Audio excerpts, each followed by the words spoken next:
Which state has the highest number of Indian students studying abroad? విదేశాల్లో చదివే భారతీయ విద్యార్థుల్లో అత్యధికంగా ఏ రాష్ట్రానికి చెందిన వాళ్ళు ఉన్నారు అంటున్నారు.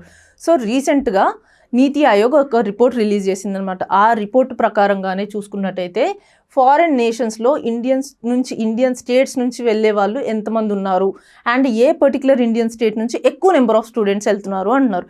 ఇక్కడ మనకు ఆప్షన్స్ ఏమి ఇచ్చారు? Punjab, Maharashtra, Andhra Pradesh and Gujarat. So every year Andhra Pradesh నుంచి ఫారెన్ నేషన్స్కి ఎక్కువ స్టూడెంట్స్ వెళ్తున్నారంట స్టడీస్ కోసం. So why? ఈ రిపోర్ట్ ఏంటి? నీతి ఆయోగ్ రిలీజ్ చేసిన రిపోర్ట్ ఏంటి అంటే internationalisation of higher education in India. ఏంటి ఈ ఇంటర్నేషనలైజేషన్ అంటే? లైక్ మన ఇండియా నుంచి like on an average 2024 data అని తీసుకున్నట్టయితే మన ఇండియాకి ఫారిన్ స్టూడెంట్స్ ఆన్ అన్ యావరేజ్గా ఒక్కరు వస్తున్నారు అనుకోండి, స్టడీస్ పరంగా కావచ్చు, రీసెర్చ్ కోసం కావచ్చు. అదే మరి ఇండియన్ స్టూడెంట్స్ ఫారిన్ నేషన్స్కి ఎంతమంది వెళ్తున్నారు అంటే 28 స్టూడెంట్స్ వెళ్తున్నారు. అంటే ఆ రేషియో 1:28 లాగా ఉంది. ఇది ఫారిన్ స్టూడెంట్స్, ఇది ఇండియన్ స్టూడెంట్స్. అంటే చాలా ఇంబ్యాలెన్స్ ఉందన్నమాట. సో ఎందుకు ఇంత ఇంబ్యాలెన్స్ ఉంది అంటే చాలా మల్టిపుల్ రీజన్స్ ఉన్నాయి. మన దగ్గర ఇంటర్నేషనల్ ఇన్ఫ్రాస్ట్రక్చర్ లేకపోవడం కావచ్చు, గ్లోబల్గా అవైలబుల్గా ఉన్న ప్రోగ్రామ్స్ అన్నీ మన ఇండియాలో లేకపోవచ్చు, లేదు అంటే ఫెలోషిప్స్ ఆర్ స్కాలర్షిప్స్ సరిగా అందకపోవడం కావచ్చు, అవైలబుల్గా ఉండకపోవడం కావచ్చు.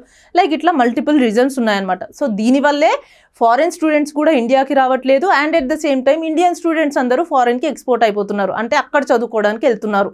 సో రీసెంట్గా 2011 నుంచి చూసుకున్నట్టయితే మన ఇండియన్ సిటిజన్స్ ఎవరైతే ఉన్నారో వాళ్ళు నియర్లీ 16 lakh ఇండియన్ సిటిజన్స్ వాళ్ళ ఇండియా సిటిజన్షిప్ని వదిలేసుకున్నారనమాట ఫారెన్ నేషన్స్లో సెటిల్ అవ్వడం వల్ల. అంటే there is a large amount of talent loss అనేది మనం ఇక్కడ చూడొచ్చు. మరి ఏంటి ఇండియన్ గవర్నమెంట్ ఏం ఇనిషియేటివ్స్ తీసుకుంది ఇలా అవ్వకుండా ఉండడానికి అంటే ఎడ్యుకేషన్ పరంగా చాలా ఇనిషియేటివ్స్ తీసుకుంది. లైక్ విశ్వబంధు ఫెలోషిప్స్ కానీ, లేకపోతే విశ్వబంధు స్కాలర్షిప్స్, అంటే ఫారెన్ స్టూడెంట్స్ ఇండియాకి వచ్చిన వాళ్ళకి రీసెర్చ్ చేసే వాళ్ళకి ఒక రకమైన స్కాలర్షిప్స్ ఇవ్వడం, ఫెలోషిప్స్ని ప్రొవైడ్ చేయడం.